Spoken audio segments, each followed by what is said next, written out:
Dobrodošli u Kraljevu Sutjesku, mjesto gdje historija, duhovnost i ljepota kraljevskog kraja žive zajedno. U prelijepom ambijentu parka Kraljice Katarine upriličen je srdačan prijem učenika i nastavnika iz Goražda u kompleksu Franjevačkog samostana Svetog Ivana Krstitelja, lokalitetu koji svojim mirom, arhitekturom i bogatom prošlošću ostavlja poseban utisak na svakog posjetioca.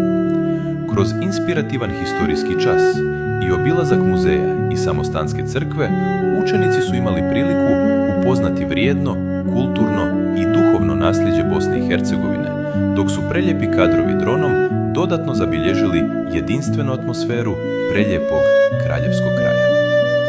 Turistička zajednica općine Kakanj upućuje iskrenu i veliku zahvalnost Franjevačkom samostanu u Kraljevoj Sutjesci, Gvardijanu Fra Boni Tomiću, Fra Danijelu Lukiću i Ivi Komši na toplini, gostoprimstvu i načinu na koji s ljubavlju čuvaju i prenose vrijednosti naše zajedničke historije budućim generacijama. Nakon zajedničkog fotografisanja, grupa je nastavila svoje putovanje prema veličanstvenom kraljevskom gradu Bobovcu.